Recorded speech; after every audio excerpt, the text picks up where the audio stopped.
Não é tempo técnico, mas é intervalo aqui no podcast. Já imaginou se seu time tivesse um seguro para não perder nunca? Pois é, isso não existe. Mas com a Zurich Seguros, quem não perde nunca é você. Na Zurich Seguros, os planos se adequam às suas necessidades em qualquer momento da sua vida. Seja seguro de auto, residência, vida e muito mais. Diferente de alguns times, na Zurich Seguros você pode confiar. Para saber mais, acesse zurich.com.br ou consulte seu corretor. Meu nome é Cairo Santos e eu sou kicker e único brasileiro jogando na NFL. Cada chute, cada jarda conquistada, cada passo me levou para mais perto dos meus sonhos. Agora, a cada R$200 em compras com seu Visa cadastrado, você tem a chance de ficar mais perto do sonho de assistir ao Super Bowl 59. E usando o seu cartão de débito, você ainda concorre a prêmios diários de até R$1.000. Não importa o tamanho do seu sonho, dê o primeiro passo. Visa, apoiando seus passos aonde você quiser chegar. Olha o contra-ataque aí, vem que vem o time avançando rápido pela linha de campo.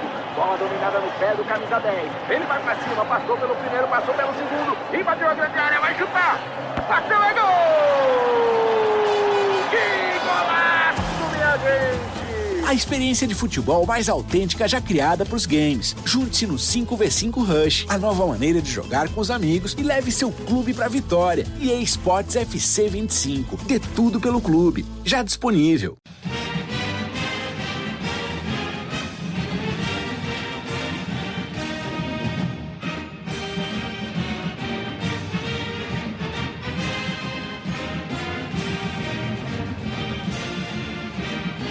Hey there, Duke fans, and welcome to episode number 656 of the Duke Basketball Roundup. It is Wednesday, October 23rd, 2024, and Jason and I here. I'm Donald Wine. I'm the host. Jason Evans is here. I'll say hi to him in just a second. We were going to have a very nice light show on this Wednesday. We were going to preview the Arizona State game that's this weekend, the big football game against SMU this weekend.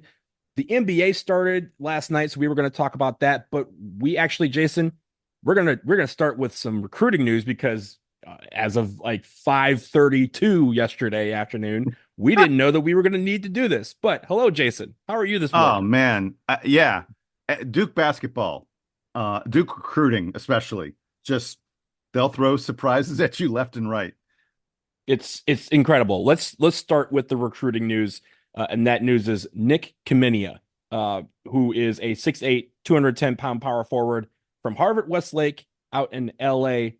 He, in a shot commitment, commits to Duke. Everyone thought that it was going to be UCLA. Gonzaga was on the list, but they were kind of far down the list. Everyone assumed it was going to be UCLA, really to the point where some pundits, looking at you, Trilly Donovan, said yesterday morning that he was going to the Bruins. But, ladies and gentlemen, the power of Spencer Hubbard. The Spencer Hubbard pipeline is in full effect. He goes to the same high school as Spencer Hubbard, and now Nick Kaminia is a Blue Devil. Jason, I know you've been dealing, or at least covering the recruiting part. Number 19 in the 247 Sports rankings, number 35 on the ESPN 100. But really, the word that I've heard about his game is the word smart.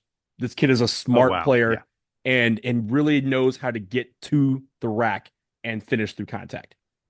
Yeah, let me do it this way if I can, Donald. I'm going to start by talking about the recruitment and the announcement, which is a shocker and was not expected by anybody. And then I want to get to Nick Kamenia's game.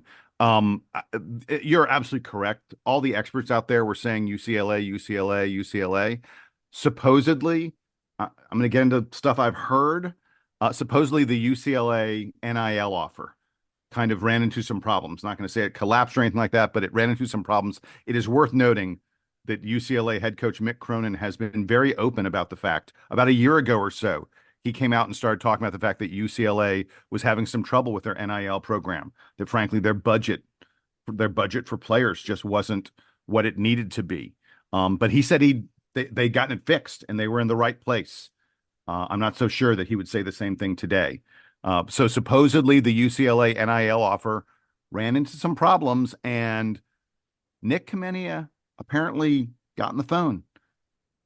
May have talked to the Boozer brothers, the Boozer twins. May have talked to Patrick Ngongba, who he played basketball with on the USA under 18 team last summer. So yes, he and Patrick knew each other fairly well.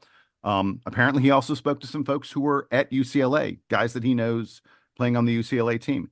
And what he heard from the people who were going to Duke, the people who were at Duke, was it is incredible. It is better than you could imagine. And what he heard from the folks who were at UCLA was, yeah, it's fine. But he definitely got a different vibe.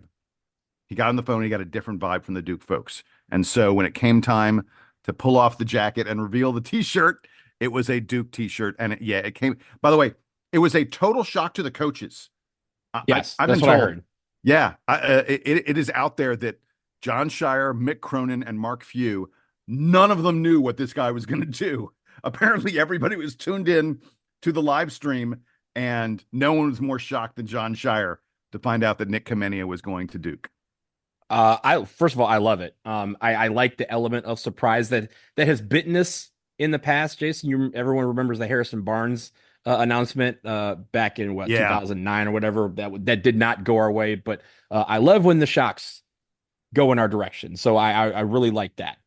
Well, the comparison that you have to make is Con Knippel, because Donald, if you remember, it was almost exactly a year ago. I think it was September, not October. Yeah, but it was almost right exactly around now is when we ago. got the Cooper Flag commitment, but that was a shock in the sense of the timing. Remember, we were mid sentence when I saw the news come in. So on Cooper, no, but the comparison to Con Knippel to me is everyone said Con was going to Virginia. It was, and you hadn't heard a lot of buzz about him to Duke. Yes, he'd taken his visits. Yes, Duke was a finalist.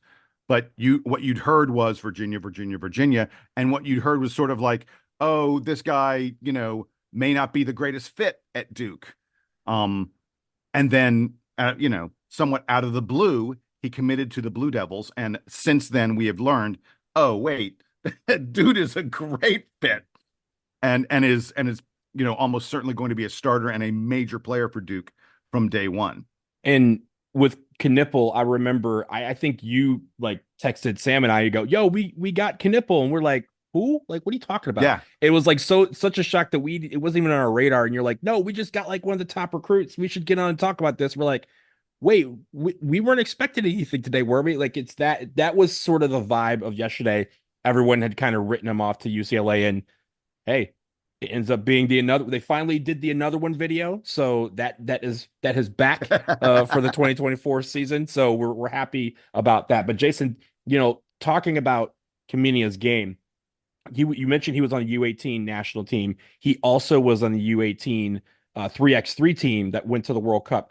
Not only did they bring back gold, he was the MVP of that tournament. And looking at his game, the thing about him that I've seen is he's got the strength to get to the basket and fight through contact to finish. He's not going to cross you over and do some AI moves that's going to wow you. It's not and one mixtape type moves, but he, like Knippel, he gets to his spot, he finishes through contact, and he can make free throws. So I really like Kamenia's game, especially on the interior.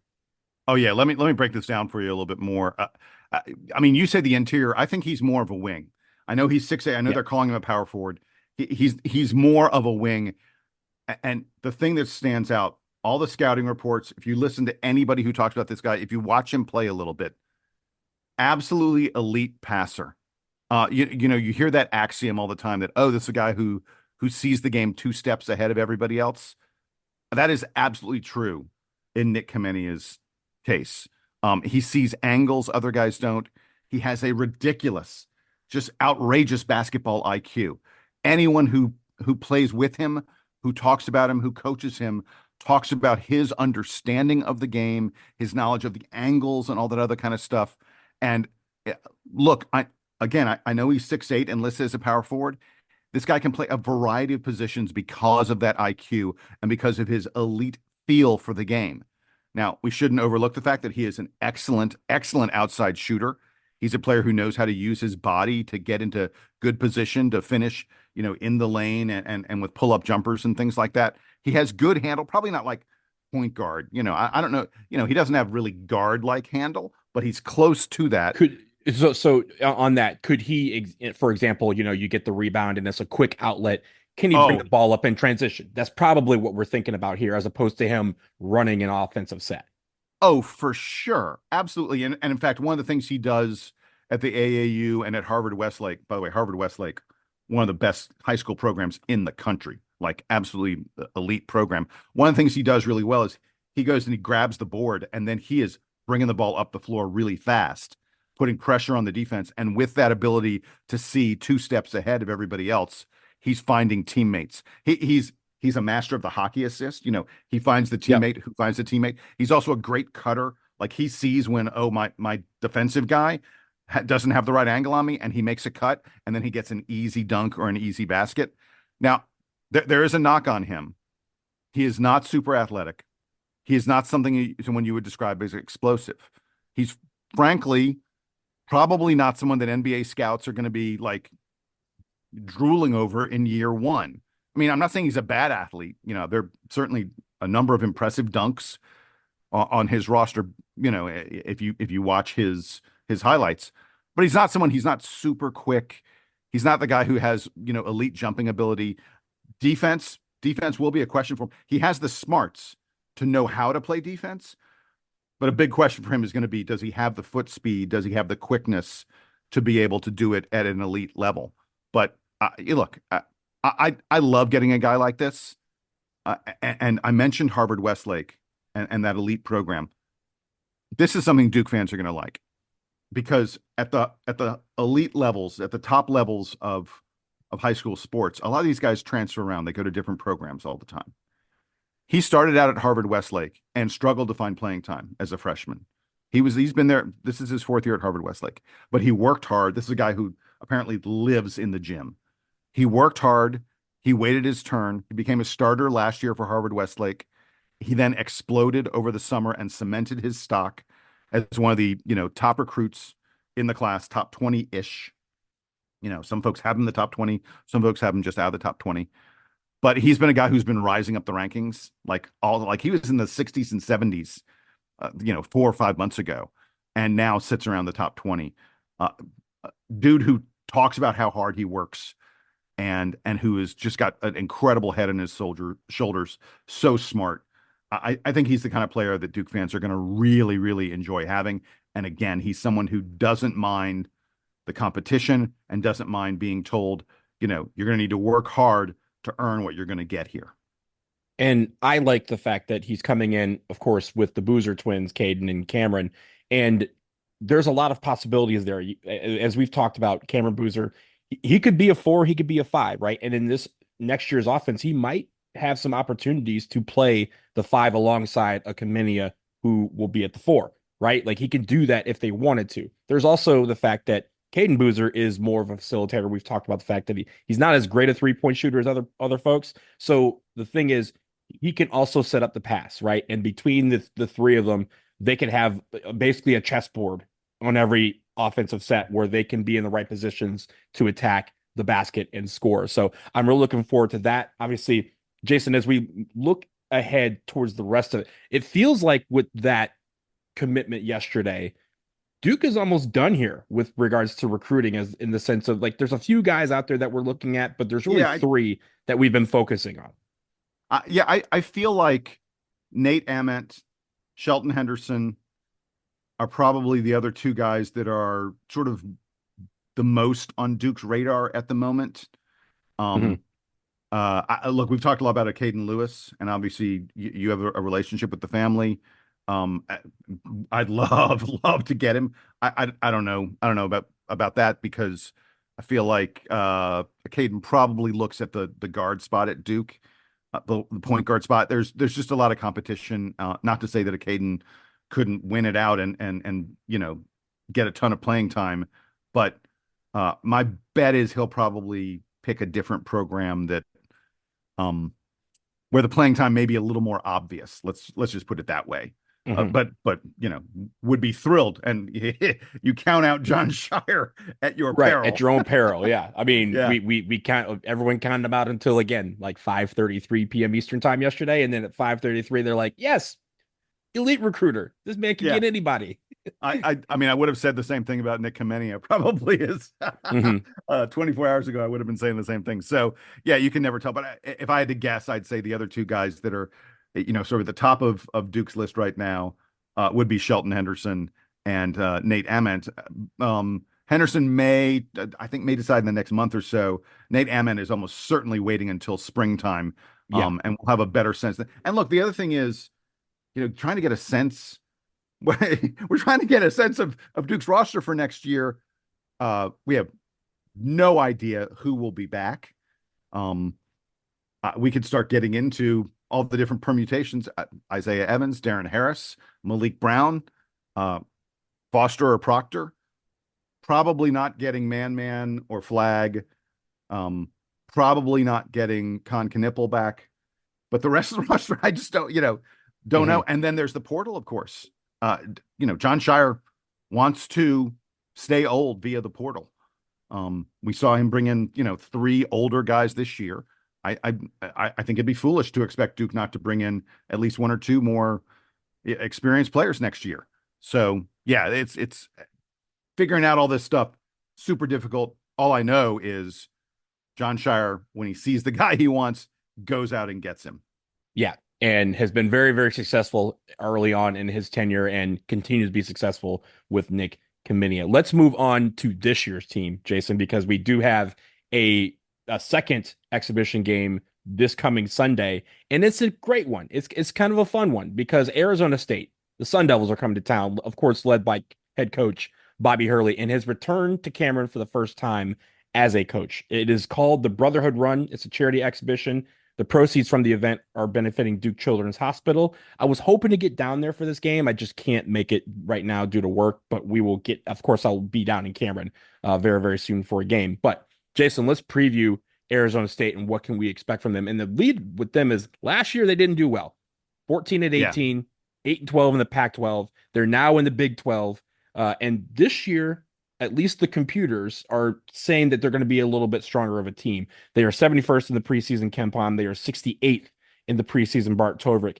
And I think the thing about it is Bobby Hurley went and overhauled his roster and brought in a lot of transfers. And so we'll start there with some of those guys. There's transfers mixed with some freshmen that are hoping to be a part of the main core of this team. But Jason, tell me a little bit about what you know about the Sun Devils. Yeah, I want to start. You mentioned Bobby, that they struggled last year. I don't want to put pressure on Bobby Hurley. He may be in some trouble. He's in his 10th year there. They've only had 1 winning season in their past 4 years. Mm-hmm. And now they enter the Big 12. I was going to say it's harder to kind of gauge what their I guess what their urgency is right now that they've entered the Big 12, which is, some people call it the best conference. It is arguably it is. Yeah. And so when you go up against that, what is the level of success that they're looking to reach this year? Is it getting to be 500? Because even that might be a stretch in this strong conference. Yeah. Pomeroy projects them to be 12th out of the 16 teams in the Big 12, top 70 in the country, and you're only 12th in that conference. It is going to be a really, really tough conference. You're right though, that he clearly has a nice NIL budget. He was able to bring in eight new players this year, some of whom are really special. Before we get to the transfers, the most interesting player on the roster is 5-star freshman Jaden Quaintance. That dude, he is going to be really interesting to watch. Plays in the post, 6'9", a 7'3" wingspan, super young. Out of Raleigh too. I'm sorry? Out of Raleigh. Yeah. Played at Word of God Academy in Raleigh, but super young. He just turned 17 in July. Like, he's literally 6 months younger than Cooper Flagg. He's one of these guys who's coming to school early. He will not, by the way, not be eligible for the 2025 draft, but he's certain to be, well on NBA radars for the 2026 draft. Hurley got a guy who's going to be there for 2 years. He was originally going to go to Kentucky. And then when John Calipari left Kentucky, Quaintance reopened his recruiting and ended up at Arizona State. He's easily among the top recruits in Arizona State basketball history. Despite his age, he's got a very solid frame. Dude is just super explosive and bouncy around the bucket. I'm guaranteeing you one thing. During this scrimmage that we have, Jaden is going to yam on someone. I don't know who it's going to be. But that's, I hope you're wrong, Jason. We need to not have that in our exhibition games unless we're doing it. But I get it. He has the ability to put somebody on a poster. Oh man, he dunks with authority. Let's just put it that way. But he also has a really nice face-up game, pretty decent shooting stroke. He's not someone who's going to back you down. He's not going to sit in the post and put moves on you in there. He's mostly like a face-up kind of player, but he's also in there, trying to grab rebounds, trying to grab lobs, and that kind of stuff. Most of the recruiting experts say that he is the second best center in the entire freshman class. Of course, the best center of the freshman class is Man. Mm-hmm. So it'll be very interesting to watch the two of them face off against each other. In terms of the transfers, BJ Freeman is probably the guy you talk about first. Senior guard, averaged 21 points a game, 6.5 rebounds a game, 4.1 assists per game at Milwaukee. Did everything from Milwaukee last year. A 21-point scorer. I mean, I don't care where you are. I don't care what conference you're in. That's a big-time scorer. He's not a great three-point shooter. He's good, like around 35%. What he does best, though, is get in the lane and finish at the rim. He's 6'6", and I think he'd be a tough matchup for a lot of guards. But on Duke, you're going to put Sion James on him, maybe a Mason Gillis, Cephas, Tyrese Proctor. All these guys have the size and the strength. All of them are 6'5", 6'6", yeah. Yeah. I think the advantages that BJ Freeman usually has on opposing guards, he will not have when playing against Duke. They also brought in a guard, Alston Mason from Missouri State, who averaged 17.5 points per game last year. He's also like a 35% three-point shooter. And then their best returnee is a wing player, Adam Miller, averaged a little over 12 points per game last year for them. So that's a pretty solid player. Here's the thing about Adam Miller, I'm going to tell you. Let my man shoot. He takes lots of bad shots. Yeah. So he's a guy who's transferred around a lot. He played at Illinois, then at LSU, then last year at Arizona State. He stuck around this year at Arizona State. In the previous 3 years of his career, he has never even shot 40% from the field. Not once. Let him shoot. He likes to fire it up from three-point range where he hits about 31% from three. Let him shoot. Let him fire away. Adam Miller, you have my permission to take as many shots as you want. And then the other guy I want to talk about really quickly, Donald, before we kind of move on with all this is Hurley has another interesting freshman. I mean, I know everyone's talking about Jaden Quaintance, but they have a Jason Sannon or Josen. Josen, yeah. Josen Sannon. Yeah, sorry, I said that wrong. He's a wing, about a top 25 recruit. Again, Arizona State usually is not a school that gets a ton of these big-time recruits, but they got a couple top 25, five-star kind of guys. He has a great pull-up jumper, Sanson does. 6'5", pretty solid. This is a super strong freshman class for Bobby Hurley. And I think that those guys may see even more time against Duke than they would see in a regular season game, because Hurley knows this is a chance to test them out a bit in a game that doesn't necessarily count in the standings. And the biggest thing I look at when I looked at Arizona State's roster was I was like, so who do they have that can match up with Cooper Flagg? The answer is no one. and I was thinking about it. I was like, who matches up with Cooper Flagg in the country? I'm not sure who that is. Cooper's going to be a problem for anybody, but I'm just really not sure. I'm going to be very intrigued at seeing what Hurley tries to do to deal with Cooper Flagg, because there aren't many. I guess, a couple of those like 6'5", 6'6" wings may take a shot at it. He may try Jaden Quaintance on him, but if he does that, they've got no one to guard man in the post. Duke presents matchup problems. Let's just put it that way. I mean, look, Cooper Flagg is a preseason AP first team All-American. Like, there's not going to be many people as a freshman, not going to be many people who are going to challenge him. And the idea is hopefully that he can assert himself in every single game and show why he earns that distinction of being one of the better players in the country. Jason, there's two other guys I actually wanted to note that you did not. One is a transfer from Ball State, forward Bashir Jihad.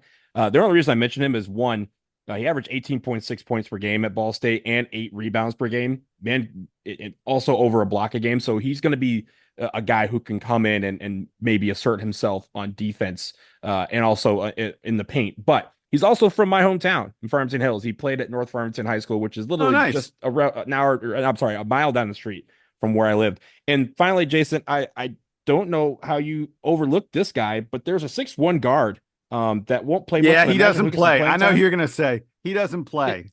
His name is Bobby Hurley. He's not the coach. He's the son. Bobby Hurley Jr. is on this team. So that actually would be, in light of what happened last night with LeBron James and Bronny James, it's cool to have father and son on the same team coming back to Cameron. Because I know Bobby Jr.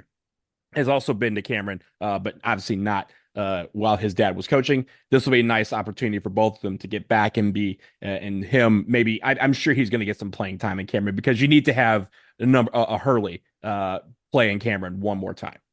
Yeah, yeah. I love that they're calling this the Brotherhood Run, and I'm thinking probably that they try and do it with Northwestern next year. This could be a lot of fun if we do this going forward. It's a little less stressful than a regular season game where someone gets a W and someone gets an L. There will be a winner and loser. We will be keeping track of the score, but it won't really count in the standings for anything. But it's going to be, it's definitely going to be worth noting how Duke does against, legit Power 5 conference team like Arizona State. And some of these rotations that we've been talking about, some of these combinations, will they shrink a little bit, right? Like the game against Lincoln, sure, you play everybody. Do you expect everybody to play against Arizona State, or do you expect Jon Scheyer to maybe start shrinking his combinations a little bit? I would say he might shrink them a little bit. You might not see a Cameron Sheffield or Neil Begovic in this game, unless, of course, we're blowing them out by 40. But I'm interested to see if there's any changes. Again, some of the starting five, Man, he did not start in the game against Lincoln because of that fractured arm. Does he start this time? Because it looked like it didn't really slow him down that much, except maybe on the offensive end. And I'm looking to see how Duke performs again against a D1 opponent. These are some of the games that normally occurred behind closed doors. Those scrimmages that we would talk about, those air quotes secret scrimmages that would be done, somewhere on the East Coast. Now they get to do it in Cameron in front of the lights, and again for a great cause, Duke Children's Hospital. So really looking forward to that game. Again, that is on Sunday night at 6:30. I believe it's on ACC Network Extra. So if you have ESPN Plus, right, and you have the ACC Network, you will be able to get that game. Let's take a quick break here. On the other side, we're going to talk about football, because there's a big football game this weekend. And then also Brotherhood in the NBA. The NBA started last night. One of them went off already, but we're going to talk about all the Dukies you can watch this year at the next level.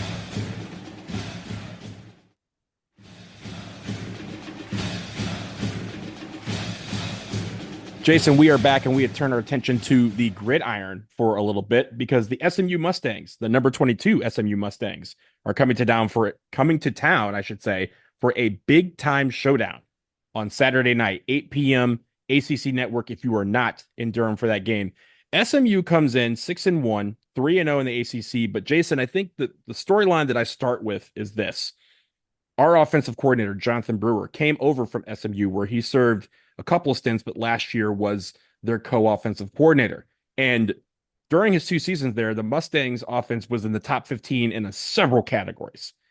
This year, Jonathan Brewer has come to Duke, and SMU has done nothing but average 40.7 points per game.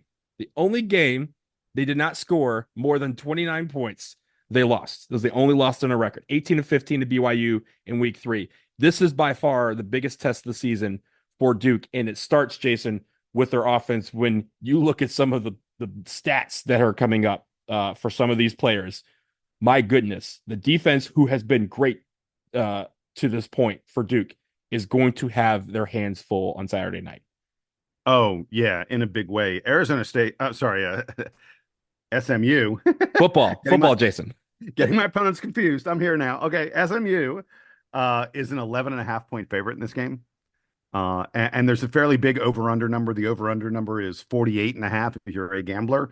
The expectation is that this will be a high-scoring contest. But yeah, 11.5 is a big, big spread. Even though the game is at Duke, the gamblers out there think that SMU is a really impressive team. There's an important thing to note before we get into previewing what SMU has done all year. They suffered a major injury in their most recent game, and their tight end RJ Maryland, who is a star on that team, has torn his ACL, and he's out for the season. He was their leading receiver. Number one receiving target on this team is their tight end. He had 24 catches for 359 yards and 4 touchdowns on the season. He's gone. That's a huge loss for them. Now, I'm not shedding too many tears because Duke has lost, was it 2 tight ends already? I mean, like we we are severely depleted in that arena as well, and our tight ends are really an important part of our offense. But RJ Maryland was a special part of the SMU attack, and he's done. I mean, for them to lose their number one receiver is a big deal. That said, this SMU team is a bigger threat on the ground than they are through the air. They average over 170 yards rushing per game. They're led by running back Brashard Smith. Donald, have you heard of Brashard Smith? I have. He's yes, because he was at Miami. Mm-hmm. He was a wide receiver at Miami. Comes over to SMU, moves to running back. He's averaging close to 90 yards rushing per game, and outrageous 6.9 yards per rush. I mean, like, come on, 7 yards per rush per carry. Wow. He's obviously, because he used to be a wide receiver, he's good coming out of the backfield and catching passes as well. But he's really shown himself. He's great at cutbacks, finding holes between the tackles. He's not a guy who's like trying to get outside. He's fast, but the highlights I've seen of him, he's just going in between the tackles and finding the hole and just running and running and running. Their QB, they had an interesting QB controversy earlier this year. Preston Stone was their quarterback, and he was struggling. And they moved to third-year sophomore. He's a guy who redshirted as a freshman, but third-year player Kevin Jennings, who came in and has really taken over quite nicely. And there's no QB controversy anymore. Mm-hmm. Kevin Jennings is completing 66% of his passes. He has 9 touchdowns, just 2 turnovers. He's a guy who likes to run the ball. He's their second leading rusher, rushes for about 40 yards per game. I talked about Brashard Smith being their leading rusher at 90 yards per game. Well, their QB is getting around 40 yards per game. And the past 4 games since he took over as quarterback, Donald, you talked about how many points they're averaging. They're even up. In their past 4 games, they're averaging 45.5 points per game. That's just a big old number. On defense, on the other side of the ball, they're fairly stout. They only allow 2.8 yards per rush. It is hard to rush on SMU. That's the 4th best rushing defense in the country on SMU. Teams only convert 31% of their third downs against SMU. That's top 20 in the country. So if you ask me where Duke has struggled this year, I mean, we've struggled at times in the running game. We've definitely struggled on third down. And these are both categories where SMU is really, really strong. SMU's defense is averaging 2.3 turnovers, 2.3 takeaways per game, better than 2 turnovers per game, 6th best in the U.S. That is definitely a strong point for them. They're not, even though they're really good against the run, they don't get a lot of, they only average about 2 sacks per game. So they're not great at getting to the QB, and that's good because Malik Murphy struggles with moving around a bit sometimes. And it's worth noting that SMU will give the ball away a little bit. They're averaging 1.5 turnovers per game themselves. So, this could be Duke's best chance in this game is to win that turnover battle. Don't let SMU get 2+ turnovers against you. Two, obviously it's whole numbers, but Duke can keep their turnovers down and take advantage if SMU is willing to give us the ball, then they've got a chance in this game. Home team always has a chance. And I think our defense is going to have to, especially against the run. We can't let their quarterback, we can't let their running back, converted wide receiver run all over us. If they're over, that 150, 160, they're into the 170s, 180s like they usually are, it's going to be really tough for Duke to win this game. Yeah, but the one thing about you mentioned their running game being really good, but the one thing about their passing game is that they're averaging 9.1 yards per pass. That is a lot. That not completion per pass. So even when you add the ones that are incomplete, Kevin Jennings is averaging basically a first down every time he throws the ball, which is incredible. And Preston Stone before that was still averaging 8 yards per throw. So you have that. But I think the one thing, Jason, that is incredible, the one thing that Duke needs to do on defense, bring in Isaac Pearson. Isaac Pearson is SMU's punter. He has only punted 17 times this year. 17 times. That is a 2.42 average. Jason, you mentioned the turnovers. They average more turnovers per game than punts. Like, they take the ball away more than they punt the ball. So the reason why is because they're staying on the field. They're moving the ball, basically a first down every time they hike the ball. and they're getting a lot of points. Obviously, Duke's defense has done well this year, but what they need to do is be able to get SMU's offense off the field. But as we've said time and time again, the offense needs to step up for Duke. The running game needs to be there. The third down conversions need to be there. The goal here is for the defense, as they've kind of done, to keep the points low. Again, under 20 would be great, but we're really talking under 30 here. If we can keep them under 30, give the offense a chance to succeed, but the offense needs to figure out a way to put points on the board, because it feels like SMU at certain points just scores at will. And the one thing I will say, if they are able to keep SMU's offense off the field, that is less time they have to score. That is more opportunity for us to steal a win here. And make no mistake, SMU is very, very good. They have been great all season, again, with the exception of really that first game against Nevada. They were kind of back and forth, and then BYU, their loss was another game where they just BYU, by the way, is undefeated. BYU is undefeated. Yeah, so no slouch of a loss. Inside track to make the college football playoff. So yeah, I mean, it's no shame in losing that game. Exactly. So for Duke to really, I mean, right now people are kind of thrusting them into the conversation of maybe if they beat SMU, they can start to think about competing for the ACC championship game. But again, we have a huge slate against us that includes Miami next week. So focus on this game, see if we can get out of there with a win, limit the turnovers on offense, and really move the ball down the field. Because if we can get plays down the field, I want to see more of those slants to Eli Pancol and Jordan Moore. Because every time they throw a slant to them, it feels like it's for a first down, and that moves the chains. If they can do that, maybe pick off a big play here and there, we can shock the Mustangs, but it's going to take a full team effort to do so. Jason, anything else before we move on or back to the basketball court? Yeah. My last thing would be this. One of the things I think Duke has done really well this year, especially in closer games, is force the opponents into field goals. When the opponent drives down the field, our defense is able to stiffen up and force them into field goals as opposed to allowing them to score touchdowns. That could be a big deal in this game, because I think that SMU's offense is too potent. Yeah, the notion that we're gonna keep them from getting less than 400 yards, 350 yards of offense probably isn't going to happen, because they're just that good. But if you can hold them to a field goal as opposed to allowing TDs, that's how maybe you keep this game in the 20s as opposed to where SMU likes to play in the 30s and 40s. If you're able to do that, and if you're able to convert some of your opportunities and get some TDs, then you're in a real contest with SMU. Yeah, their kicker Colin Rogers is 14 for 19 from on field goals this year, 6 of 9 from 50 plus. So again, if you're getting him where they're kicking longer field goals, he gets a little bit more shaky. Maybe he misses one or two. And in some of these games where we've ended up winning, it's been a field goal miss. Special teams has really come through in that regard. I mean, last week the Florida State kicker had not missed a kick before last week. He misses the one kick, ends up being one of the deciding factors in the game. So again, special teams needs to show up. All phases of the offense need to show up, and then the defense continue doing what you're doing. SMU is a winnable game. Again, it is a winnable game. It may be a difficult one, but they are not invincible. So we'll see what happens again, 8 p.m. on Saturday night.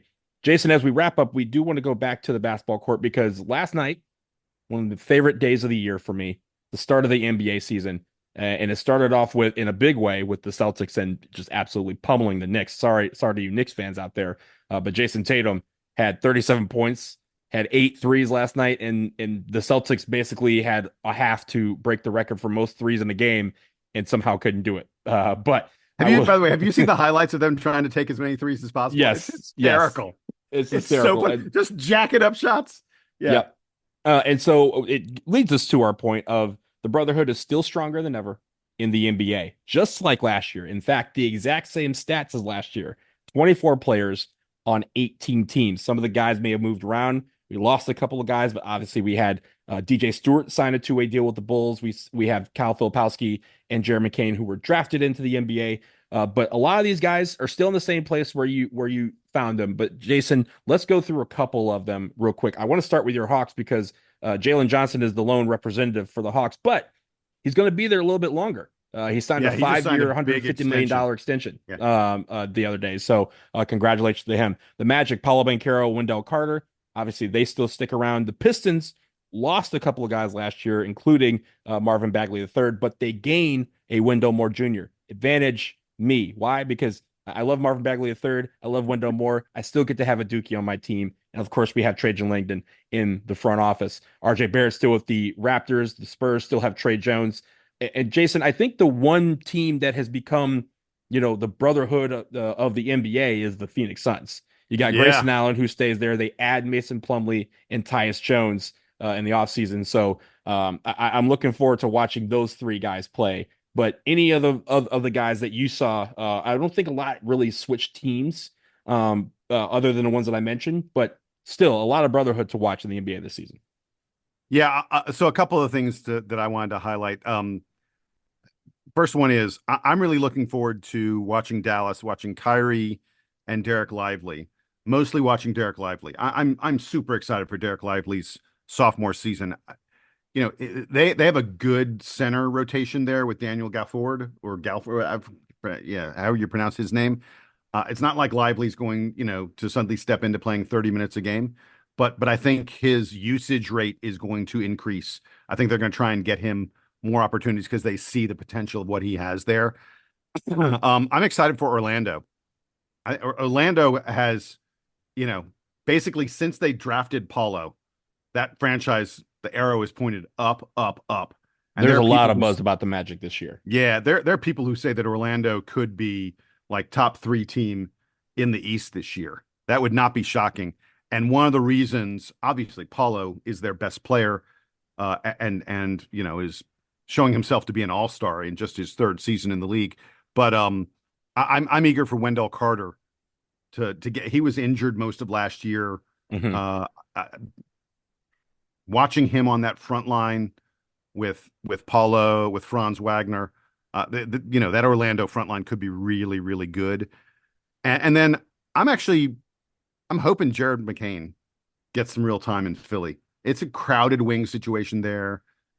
He's had some big preseason games, but Philly came to Atlanta and I went to that game, and McCain didn't play the entire first half. They put him in the second half. I'm not sure where he is in their rotation at the moment, but guys who can shoot the way he can shoot. And also Paul George is starting on the injured reserve for Philly. So there may be a little extra time on the wing available. I'm excited to see what he can do. And, hopefully he's okay. I know he suffered a really gruesome fall in preseason game about a week ago. Ended up had like a bruised sternum or something like that. Yeah. Yeah. Well, they evaluated him for concussion, and I think it's a bruised sternum. So he might be day to day. I mean, over the first week of the season, I would not be shocked to see him sit because of that. But I do think he is a big part of their plans. And again, the defensive part, he's by all accounts, he's improved on that. And the shooting is always there. So if the shooting is on point, that'll put you on the floor. And if you're, playing defense, especially in Philly, you will warm yourself up to that fan base very quickly, and you will stay on the floor for long stretches of time. Yeah. So we talked about the fact that Duke has 24 players on NBA rosters, regular contracts and 2-way contracts. By the way, DJ Stewart, I'm really eager to see him get a chance in Chicago. I know that dude has worked his butt off to get to an NBA 2-way contract, making a little more than $500,000 this year on a 2-way deal. So good for him, and I hope he's able to stick and perhaps get a regular deal. But so we mentioned Duke has 24 players. The school that has the most is still Kentucky. Kentucky's at 29. I think that number may shrink in coming years because I don't get this. Kentucky's still a very, very strong recruiting program, but I don't think they're going to quite be bringing in the same kind of NBA level talent as much as they were when Cal was there. So Kentucky's number 1, Duke's number 2. Donald, do you know the school that's number 3? Is it UNC? Oh goodness, no. UNC's like barely. I was trying to throw him a bone. I think Carolina's got 7 players in the NBA, maybe. I mean, not even close. Number 3 is UCLA. Oh, I was going to say UCLA. Yeah. Although some of them are getting, Reggie Love. Russell Westbrook and Kevin Love. Those guys are getting a little bit up there. Arizona is 4th with 12 players, and then there's a tie in 5th place with 11 players. These are all the schools that have 11 players in the NBA. USC, I wouldn't have thought about USC, one of them being Bronny James, who you want to do a whole podcast on whether or not Bronny James deserves to be in the NBA? He deserves to be in the NBA. We can leave it there. Go. I'm not so sure about that. Anyway, Bronny, USC has 11 players. Gonzaga has 11 players. Kansas has 11 players. And then the fourth one surprised me. Arkansas. No, that doesn't surprise me at all. There's always just like, again, and some of them sometimes go undrafted, but they just find their way with some of the physicality. They find their way into the NBA. It is interesting that they've always been, again, since the 90s, they've been that program. Yeah, they've got athletes. They've always got that one or two guys who are like, oh yeah, that guy played at Arkansas. Like those guys that end up, coming out of nowhere, being on a team, you're like, wow, this guy's great. Where'd he come from? Wait, he was at Arkansas? I don't remember him at Arkansas. No one remembers Arkansas. But Anthony they Black, will now, right? Now that Anthony Black, Nick Smith, Anthony, I don't remember those guys very well, but they're in the NBA. Bobby Portis, of course, from Arkansas. Yeah. Moses Moody there.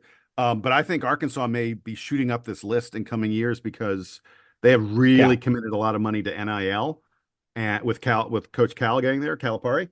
So if Arkansas currently has 11, they could be moving up the list with Calipari bringing in, he's bringing in NBA talent. I mean, that's just what he does. He always has said, like, my goal is to get you to the NBA. My goal, not necessarily win national championships.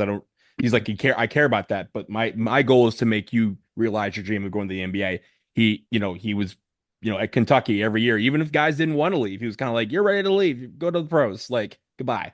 Bring in another set of players. So I'll see that. I think that revolving door is about to happen again at Arkansas with Cal in place. But again, back to Duke, 24 guys. You can check out the list. Duke has a nice little graphic with all the guys. So your favorite team probably, more likely than not, has a Duke player on that team. But also, if you're in an NBA city, you have several Duke players who are coming to town. So go ahead and check your local listings, check your schedules. But really looking forward to seeing all of them thrive this year in the NBA. Yeah, 18 different teams. Dookie's on 18 different teams across the NBA.